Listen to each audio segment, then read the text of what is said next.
गंजापन आज के डेट में एक ऐसा बीमारी बन चुका है जिससे हर कोई छुटकारा पाना चाहता है, और हो भी क्यों ना, क्योंकि इसकी वजह से लोगों में आत्मविश्वास का कम होना, सोसाइटी में खुद को परफॉर्म करवाना बहुत मुश्किल साबित हो जाता है।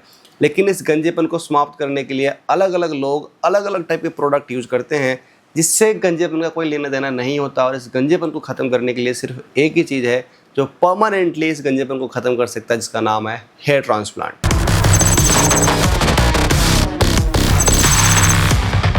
और इस हेयर ट्रांसप्लांट को करने के लिए बहुत सारे क्लिनिक इंडिया में अवेलेबल हैं, उपलब्ध है, एंड जिसकी वजह से बहुत सारे लोग कंफ्यूज भी हो जाते हैं कि कौन से क्लिनिक से अपना हेयर ट्रांसप्लांट करवाना चाहिए। 3 टाइप के क्लिनिक है हेयर ट्रांसप्लांट के लिए, एक सस्ता क्लिनिक, दूसरा महंगा क्लिनिक, एक एवरेज क्लिनिक। अब देखो, सस्ते में तो बिल्कुल नहीं जाना, महंगा अगर अफोर्ड कर सकते हो well and good, but average clinic में आपको जाना चाहिए जहाँ की कॉस्ट 20 से 25 रुपये पर ग्राफ्ट की होती है। और आज मैं ऐसे ही एक रिजल्ट लेकर आया हूँ एक क्लिनिक का, जिनका हेयर ट्रांसप्लांट 22 रुपये पर ग्राफ्ट में किया गया था।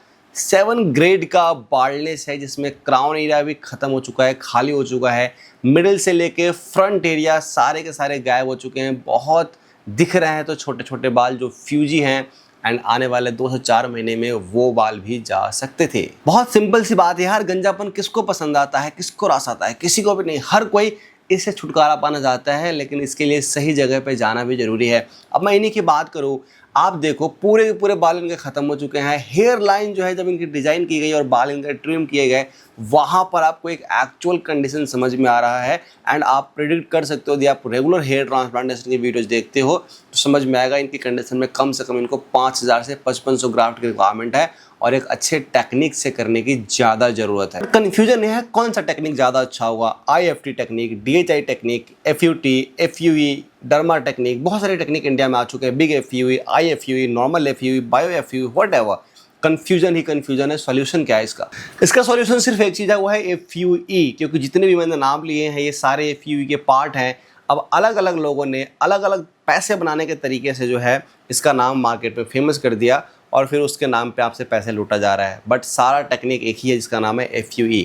Advance version. आज से 5 साल पहले हेयर ट्रांसप्लांट जो FUE के होते थे वो लाइनिंग पैटर्न में होते थे, और आज के रेट में इंटरलॉकिंग पैटर्न में ही कराना उचित है। बहुत सारे क्लिनिक आज भी ऐसे हैं जो लाइनिंग पैटर्न में करते हैं, but interlocking FUE technique is the best for hair transplant, क्योंकि उसमें आपको हाई डेंसिटी मिलेगी, नेचुरलिटी मिलेगी। जब आप बाल गंजे कराओगे, छोटे कराओगे, तब भी आपको नेचुरल लुक लगेगा। यही बेस्ट है। और इनका हेयर ट्रांसप्लांट भी IFT क्लिनिक जयपुर से किया गया, जिसमें इंटरलॉकिंग FUE टेक्निक से परफॉर्म की गई, जहां पर इनके 5000 से 5100 के बीच में कुछ ग्राफ्ट इम्प्लांट किए गए, बहुत ही अच्छे तरीके से प्लान करके। बिकॉज इस कंडीशन में, क्योंकि इनके थोड़े बहुत पतले पतले बाल मौजूद थे, वहाँ पर हेयर लाइन नेचुरल लगना चाहिए था, यंग एज चाहिए था। एग्रेसिव हेयर लाइन सबको पसंद है, ऑब्वियस सी बात है।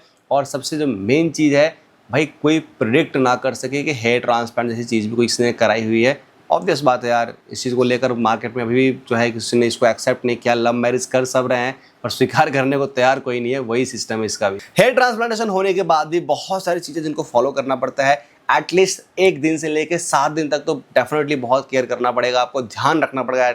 मतलब ध्यान तो रखना ही पड़ेगा मेरे भाई। उसके बाद जो है शेडिंग फेज आता है, फिर रिजल्ट आना शुरू होता है। अगर मैं इनकी बात करूँ, इन्होंने वो सारी चीज़ें जो है बड़े प्यार से आराम से पास कर लिया, क्योंकि क्लिनिक वाले इनके कॉन्टैक्ट में थे, फॉलोअप और ले रहे थे अच्छे तरीके से। उसके बाद शेडिंग फेज आता है इनका। शेडिंग फेज में जो है एटलीस्ट आपको थोड़ा सा समझ में नहीं आता यार क्या हो रहा है क्या नहीं हो रहा, बट आपको मैं रिजल्ट दिखाऊंगा 3.5 महीने का, 3.5 से 4 महीने के बीच का। ऑब्वियस सी बात है, बहुत अच्छी डेंसिटी आने को तैयार हो रही, तत्पर हो रही है, एंड डेफिनेटली यार बहुत अच्छी दिख भी रही है कंडीशन। बट एटलीस्ट बीच की बात है, अगर मैं छोड़ दूँ और सीधा आपको रिजल्ट दिखाऊँ तो यार ऑब्वियस है टोटली चेंज हो चुके हैं, शकल चेंज हो चुका है, कॉन्फिडेंस है वो बदल चुका है। ऑब्वियस बात है यार, बाल सर पे आ गया। लाइक बाल जो है, मैं कहता हूँ, हमेशा कहता हूँ मैं कि जो बाल है वो सर का ताज है। अब मान के चलो इस बात को। और एक बाल वाला व्यक्ति कॉन्फिडेंस फील करता ही करता है, क्योंकि बाल है तो वो अच्छा लगता है, उसका लुक अच्छा है, और जो सुंदर दिखता है वही कॉन्फिडेंट फील करेगा ना मेरे भाई। अगर 10 गोरे लोगों के बीच में एक काले को खड़ा कर दो, या 10 जो है पढ़े लिखों के बीच में एक ऐसे को खड़ा कर दो जो पढ़ा लिखा नहीं है, तो वो अपने आप को हीन महसूस करता ही है। और ये कॉमन सी बात है, इसमें कोई इसको बुरा मानने वाली बात नहीं है, कॉमन, इसको सबको स्वीकार करना चाहिए, यही बात है। बट ना वो टोटली चेंज हो चुके हैं, और आपको भी ये चीज़ सोचनी पड़ेगी कि अगर आपको भी एक अच्छा रिजल्ट चाहिए तो आपको एक अच्छे क्लिनिक में जाना जरूरी है। ये था इनका रिजल्ट हेयर ट्रांसप्लांटेशन का। होप करता हूँ पसंद आया, अगर पसंद आया तो वीडियो को लाइक करके जाना। मिलते हैं फिर आपसे अगली वीडियो में। और हाँ, अगर आपके आसपास भी कोई ऐसा है जो बालों की वजह से परेशान है, उसके साथ ये वीडियो जरूर शेयर कर देना, क्या पता उस वीडियो की वजह से उसकी लाइफ चेंज हो जाए और अपने आप लाइफ में वो खुश हो सके। मिलते हैं फिर आपसे अगली वीडियो में, तब तक के लिए ध्यान रखो, स्वस्थ रहो, सुरक्षित रहो। सब्सक्राइब कर लेना चैनल को मेरे भाई, फ्री है।